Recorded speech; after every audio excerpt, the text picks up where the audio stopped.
Okay, Parker is just wrapping up this field. We gotta go to the yard, fuel up, clean up the swather a bit, put some air into the cab, and I'm gonna move them over to the next field. So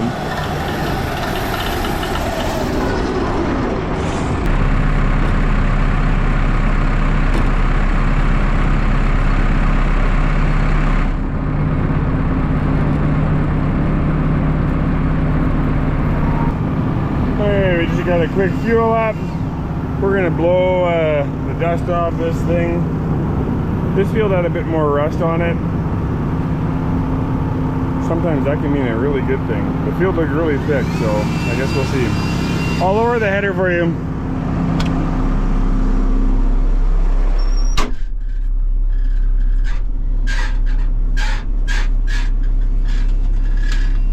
If you don't blow the dust off before the night, when the dew comes in, it kind of makes the dust stick to the equipment. So then it's hard to get it, it's a little bit harder to get it off, and you gotta kind of pressure wash it, but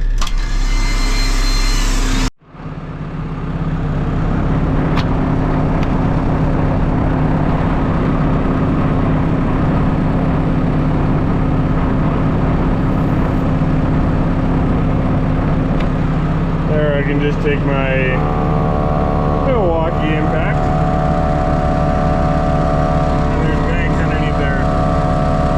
You can see it going up already. There we go. Done. Just like that.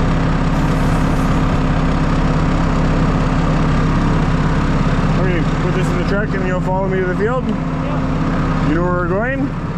Okay. Sweet.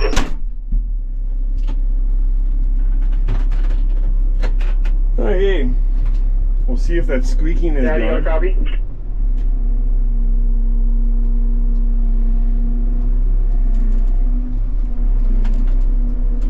Yeah, Glenn. I'm not sure which one of us it is, but one of the combines is not going at a 90-degree angle. Like, I'm nudging every, 30 seconds to a minute. Alright, well, the squeaking is gone. You don't hear that anymore. So that's all we have to do. Let me see. I'm thinking I am. We don't hear that squeaking anymore, and that's a lot nicer. So we're fueled up. We blew a bit of the dust off, but to get it nice and clean, we'll have to wash it. But at this point, that's waiting till the year is done, which could be, if all goes well, we got, I think, 2 days left to swathing. So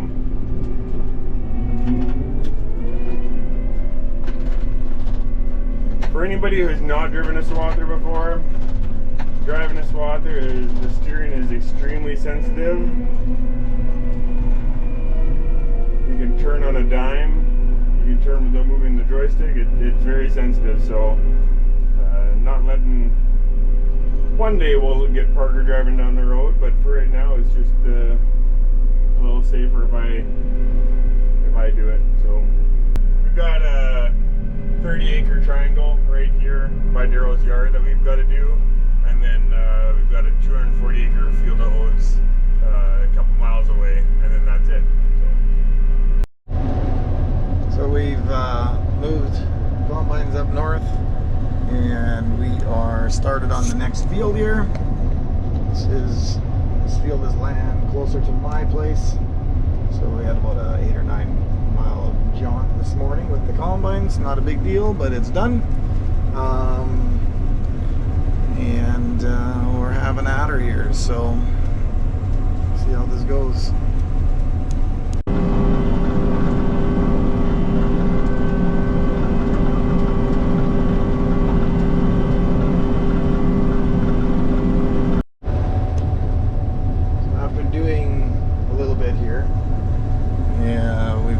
Run a test, and Peter's going to take the first load back to our place. I was hoping this would go back to the elevator, and we've got about 5 loads left to go there, but moisture made a really heavy dew last night, and it appears that our sunny weather is not perfectly sunny either. So anyway, moisture's having a hard time coming out of it.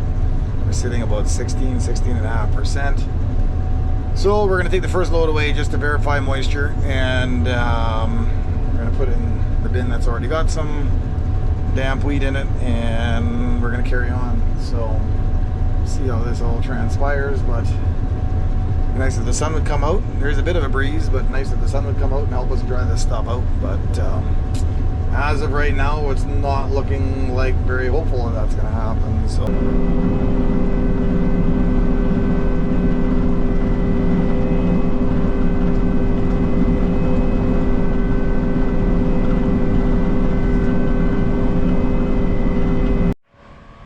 he's good.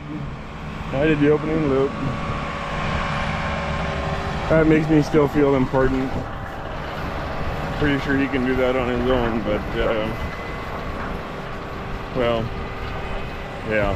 Anyway, he's got 30 acres there. I'm hoping he can finish before supper. If not, then well, whatever. He gets done what he gets done. things are going through a little tougher, so I figured I better just do a drop test on my drop pan here, just to make sure that I'm still doing my job right.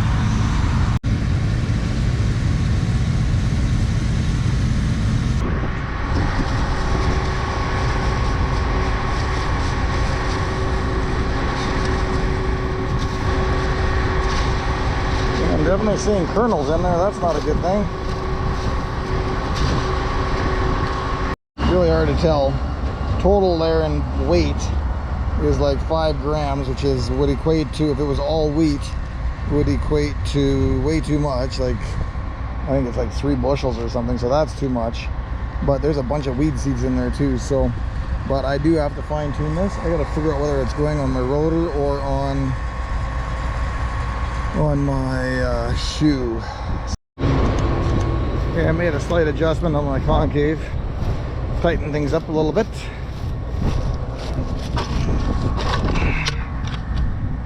Grain losses is always one of those things that I'm very passionate about, because I work all year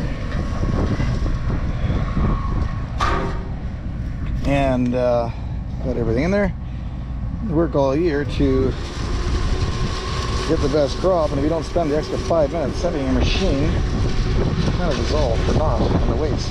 So yeah, we're looking way better now.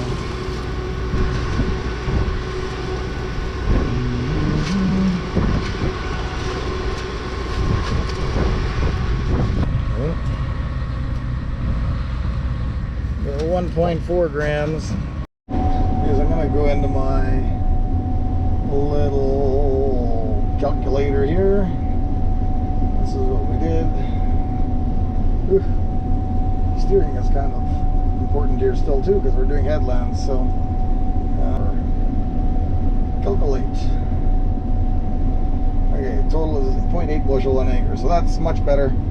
I'm much more satisfied with that. I'm going to maybe play with it a bit more here yet, but that's much closer to where I want to be. So, okay, sun's come out now. It is sunny outside. Dust is flying much better. So I did another drop pan just to make sure we're still good. Looking much better in the sample. So we'll see where we're at. Nope, not sure my arrow wrapper is going to do so good in there. But anyway,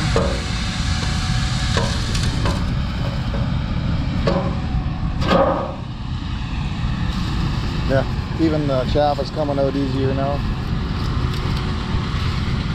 Yeah, we're gonna be way better. Okay, good. We'll do a quick wait and just to verify. Okay, we're still in that 1.1, 1.2.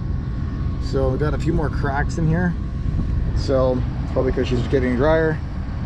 But okay, so we are under a bushel an acre.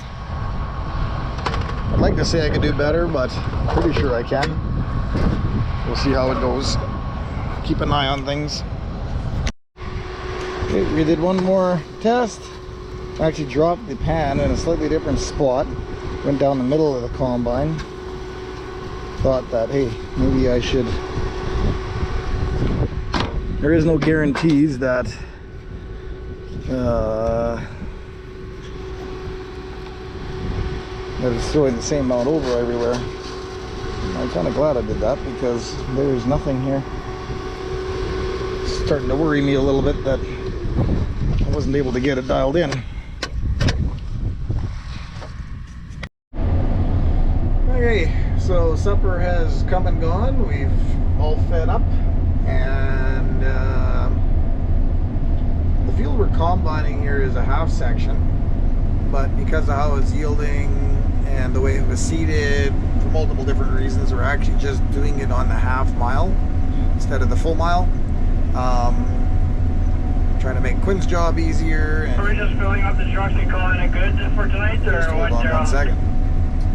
Yeah, we're just filling the trucks up, that's it. You bet. So how much have we got left to need? We just need 800 then. Okay, so we'll try to do 2 more rounds.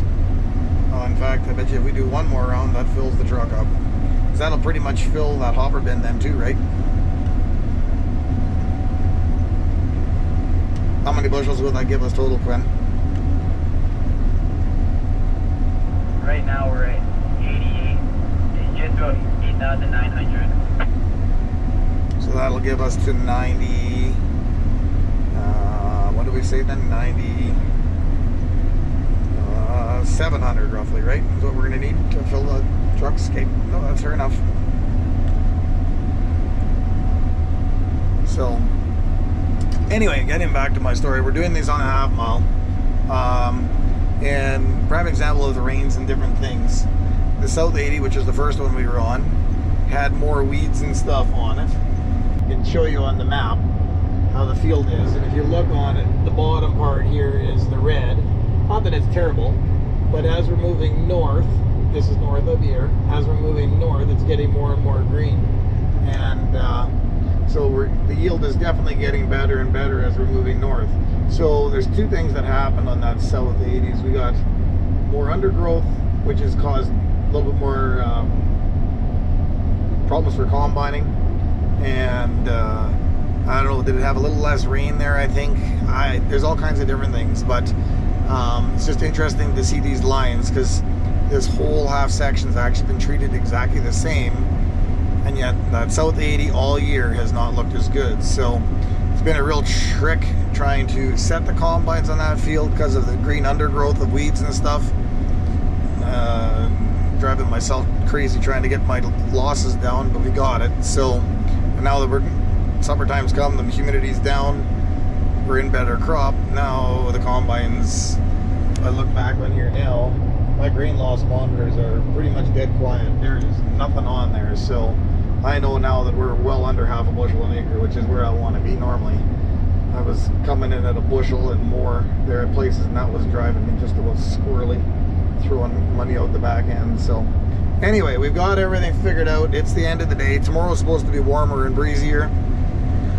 We are hoping that we can get it warm enough, or that it's going to get warm enough and stuff that the wheat will actually be dry tomorrow. We were not able to haul any loads to Cargill today as stuff was tough.